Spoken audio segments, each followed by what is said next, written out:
Bienvenue dans Wikipodcast. Aujourd'hui, on se penche sur une figure immense, Marcel Proust. On célèbre l'anniversaire de sa naissance le 10 juillet 1871. Ah oui, Proust. Son œuvre, À la recherche du temps perdu, c'est, un monument. On va essayer de voir un peu l'homme derrière l'écrivain mythique. Oui, c'est essentiel parce que chez Proust, vraiment, la vie nourrit l'œuvre. C'est indissociable.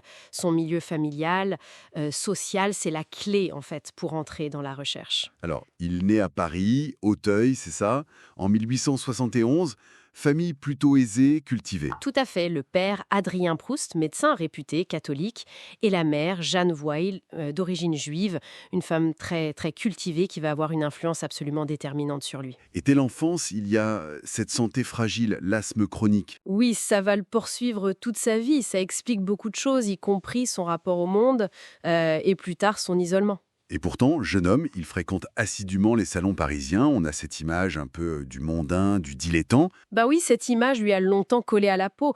Faut dire qu'il est brillant, il séduit. Sa mère, elle lui transmet cette sensibilité artistique, une affection immense aussi.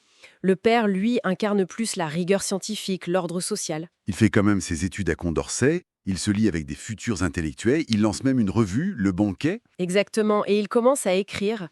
Les plaisirs et les jours, son premier recueil en 96, mais bon, l'accueil est plutôt mitigé, voire froid. Ah oui. Oui, oui. Il y a même eu ce fameux duel au pistolet avec Jean Lorrain, un critique qu'il avait éreinqué. Un duel. Carrément. Eh oui. Bon, sans gravité, heureusement, mais ça montre un peu le personnage, déjà. C'est fou. Et donc, ces salons, Madame Strauss, Madeleine Lemaire, et via Robert de Montesquieu, il accède au salon très fermé de la comtesse Greffule.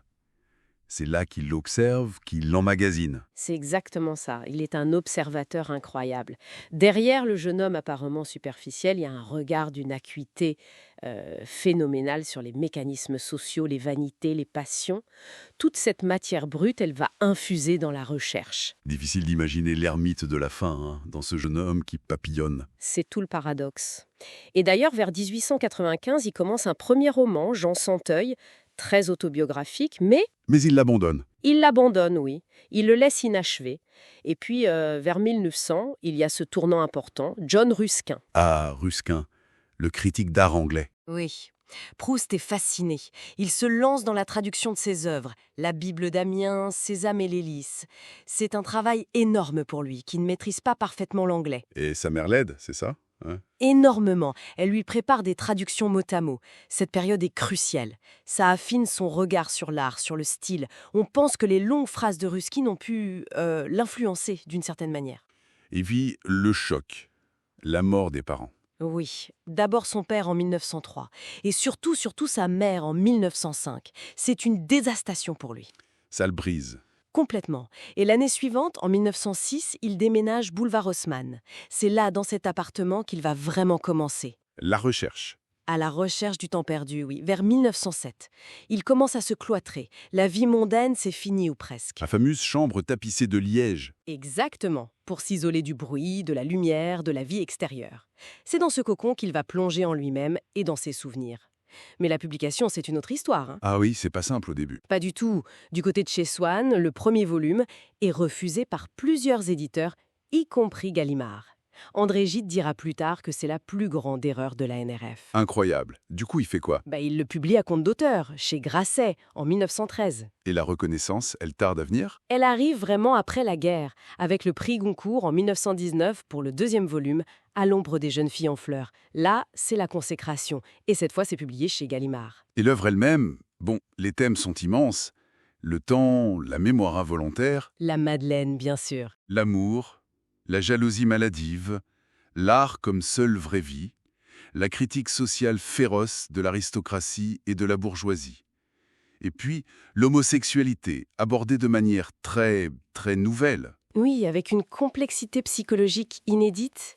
Et ce style, ces phrases longues, sinueuses, qui tentent de capter le flux même de la conscience, de la sensation.